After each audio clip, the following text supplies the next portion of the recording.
नमस्कार।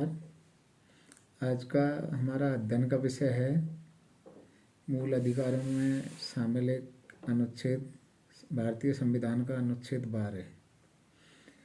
जैसा कि हम देखते हैं कि भारतीय संविधान में जब मूल अधिकारों का हम अध्ययन करते हैं तो पाते हैं कि संविधान के भाग 3 में मूल अधिकार दिए गए हैं। और संविधान के भाग 3 में जब देखते हैं तो अनुच्छेद 12 से लेकर 35 तक के अनुच्छेद आते हैं और इन अनुच्छेदों में मूल अधिकारों के संबंध में विभिन्न प्रावधान हैं। लेकिन जब हम मूल अधिकारों का वर्गीकरण करते हैं तो ज़्यादातर बुक्स में और दूसरी चीज़ों में अनुच्छेद 14 से स्टार्ट किया जाता है, जहाँ से समानता का अधिकार स्टार्ट होता है, और अनुच्छेद 32 को बता के ख़त्म कर दिया जाता है, जिसमें संवैधानिक उपचारों का अधिकार दिया गया है। अनुच्छेद 12 मूल अधिकारों के प्रारंभ में आता है और अनुच्छेद 12 में भारतीय संविधान में जो मूल अधिकार दिए गए हैं भाग 3 में, उनके संदर्भ में राज्य की परिभाषा दी गई है। यानी राज्य को परिभाषित किया गया है कि राज्य क्या है।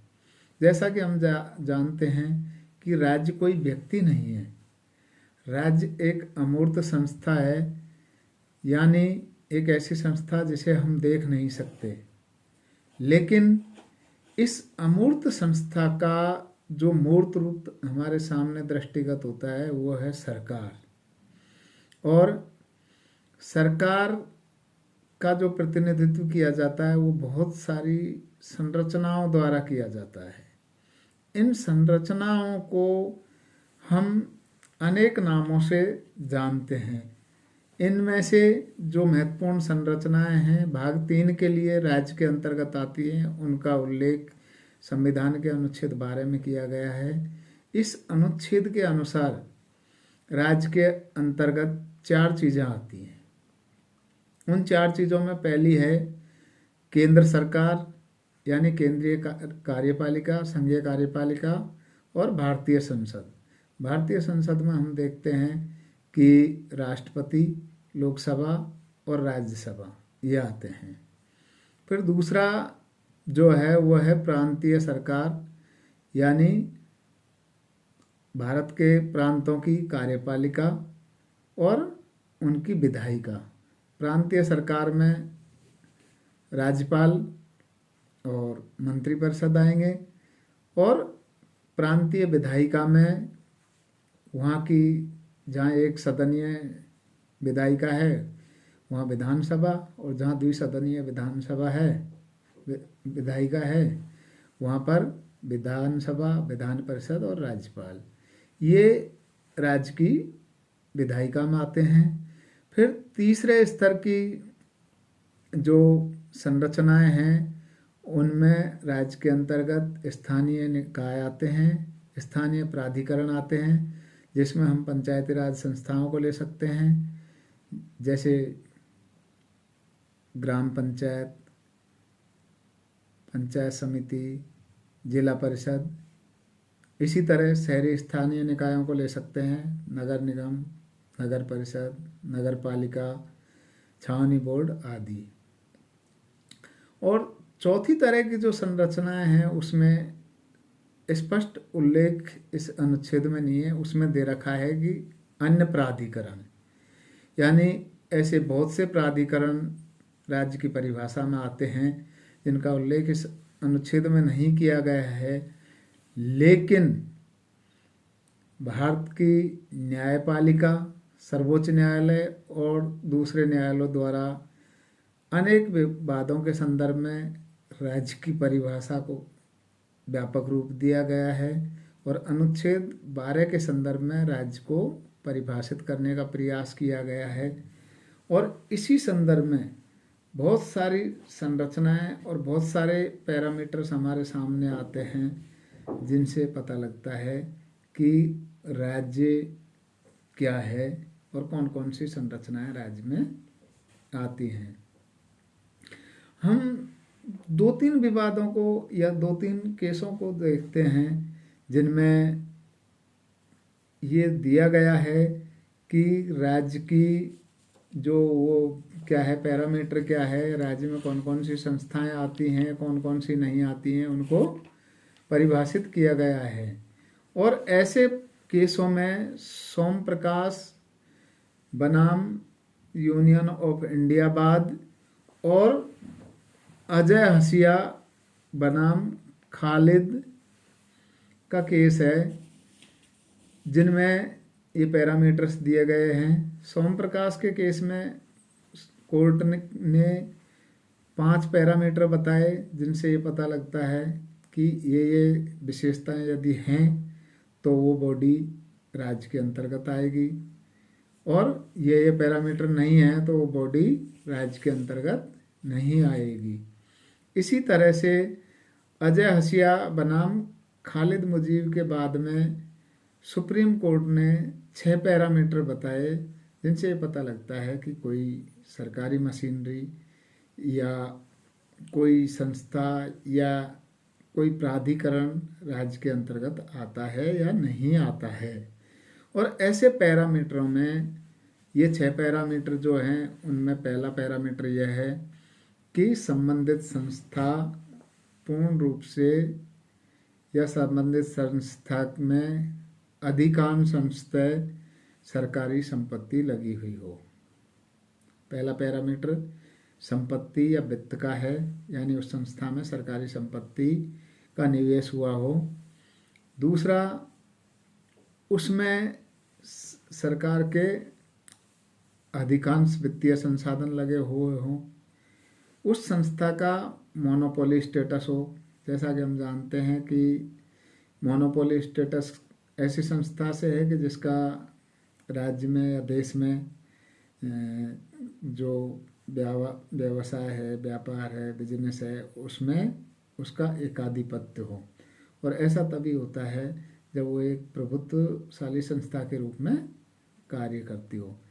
ऐसी संस्था पर राज्य का प्रभावी नियंत्रण हो, यानी वो संस्था राज्य के सीधे नियंत्रण में यदि काम नहीं कर रही है तो भी उस पर बहुत ज़्यादा राज्य का नियंत्रण होना चाहिए।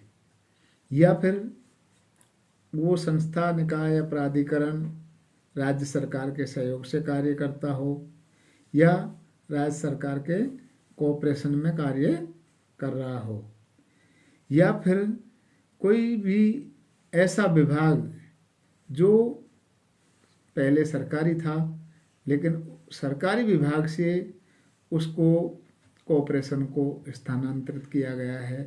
तो ये सारी संस्थाएं, ये सारी बॉडीज राज्य की परिभाषा के अंतर्गत आती हैं। यानी संविधान का अनुच्छेद 12 एक ऐसा अनुच्छेद है जिसमें राज्य की व्यापक परिभाषा दी गई है, और जिससे पता लगता है कि राज्य एक व्यापक बॉडी है, व्यापक संरचना को समेटे हुए है अपने आप में।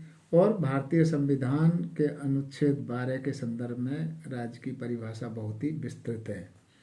सुप्रीम कोर्ट ने और भी बहुत सारे बातों में डिसीजन दिए, जिनसे ये पता लगता है कि राज्य क्या है, क्या नहीं है, राज्य के अंतर्गत क्या क्या चीज़ें आती हैं, क्या क्या नहीं आती हैं, कौन कौन सी बॉडीज आती हैं, कौन कौन सी नहीं आती हैं। और इन बहुत सारे बातों का हम उल्लेख यहाँ नहीं करेंगे, लेकिन बहुत सारी जो बॉडीज हैं उनमें हम ये देखते हैं कि राज्य के अंतर्गत सार्वजनिक निगम हैं, सरकारी कंपनियां हैं, सरकार के बहुत सारे आयोग हैं, बहुत सारे प्राधिकरण हैं, वो इसके अंतर्गत आते हैं। जैसे हम उदाहरण दे सकते हैं कि तेल कंपनियां हैं, जैसे ONGC है, BPCL है। इसी तरह संचार कंपनियां हैं, BSNL है, MTNL है, या क्या नाम से बीमा कंपनी है LIC, या सरकारी बैंक हैं जैसे स्टेट बैंक ऑफ इंडिया है, या दूसरे बैंक्स हैं जो जिनमें सरकार का अधिकांश हिस्सा है, 50% से अधिक हिस्सा है वो है। इसी तरह से कारखाने एवं वित्त निगम है, इंटरनेशनल एयरपोर्ट अथॉरिटी है, या Indian council of agriculture research है, steel authority of India limited है, दिल्ली डेवलपमेंट अथॉरिटी है, या भारतीय सेना के जो सैन्य स्कूल है वो हैं, या संघ लोक सेवा आयोग है। तो ये ऐसी बहुत सारी संस्थाएं हैं।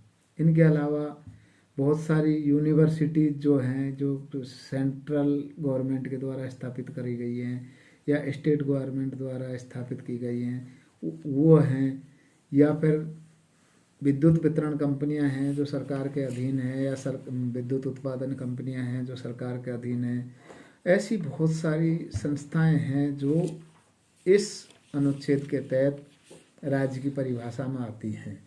लेकिन कोर्ट ने समय समय पर और भी कई सारे डिसीजन दिए और उन डिसीजनों के द्वारा ये सामने आया है कि बहुत सी संस्थाओं को हम अनुच्छेद 12 के तहत राज्य की परिभाषा के अंतर्गत शामिल नहीं कर सकते।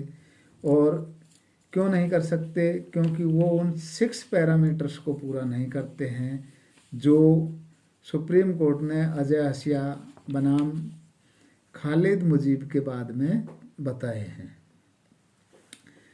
ऐसी संस्थाएं जो राज्य की परिभाषा में नहीं आती हैं उनमें निजी महाविद्यालय हम ले सकते हैं, state council of educational research and training को ले सकते हैं जिसको SCERT बोलते हैं, या फिर राष्ट्रीय शैक्षिक एवं अनुसंधान परिषद NCERT को ले सकते हैं, या उपभोक्ता संघ हैं उनको ले सकते हैं, प्राइवेट बैंक को हम ले सकते हैं, वक्फ बोर्ड है और CSIR है। ये ऐसी संस्थाएं हैं जिन्हें हम अनुच्छेद 12 के तहत राज्य की परिभाषा के अंतर्गत शामिल नहीं करते हैं। अनुच्छेद 12 में जो राज्य की परिभाषा दी गई है उसका महत्व इतना अधिक है कि हम इसकी उपेक्षा नहीं कर सकते, और एक विद्यार्थी के लिए इसको समझना बहुत ही जरूरी है। क्योंकि जब हम अनुच्छेद 32 की बात करते हैं जिसमें संवैधानिक उपचारों का अधिकार दिया गया है और जिसके तहत सुप्रीम कोर्ट भाग 3 में दिए गए मूल अधिकारों की रक्षा करता है या मूल अधिकारों को संरक्षक के रूप में भूमिका निभाता है, तो उस अनुच्छेद की पालना में सुप्रीम कोर्ट को सबसे पहले ये देखना होता है कि जिस बॉडी के खिलाफ मूल अधिकारों के हनन का वाद आया है क्या वो बॉडी राज्य है या निजी व्यक्ति है, और इस बात का पता लगाने के लिए उस बॉडी का परीक्षण कोर्ट को अनुच्छेद 12 के तहत ही करना पड़ता है। वो अनुच्छेद 12 के आलोक में ये देखता है कि कोई संस्था जिसने के खिलाफ मूल अधिकारों के हनन का वाद आया है वो सरकारी है या निजी है या प्राइवेट कंपनी है या क्या है, उसका चरित्र कैसा है, उसकी संरचना कैसी है, और ये निर्धारित होने के बाद ही कोर्ट आगे की कार्रवाई कर सकता है। इसलिए हमें इस अनुच्छेद का समझना जरूरी है, और यह अनुच्छेद प्रतियोगिता परीक्षाओं के साथ साथ जो डिग्री की जो अपना कोर्स होता है उसमें MA के विद्यार्थियों के लिए और दूसरे कोर्सों के लिए भी महत्वपूर्ण है। इस अनुच्छेद को हमें ज़रूर पढ़ना चाहिए। धन्यवाद।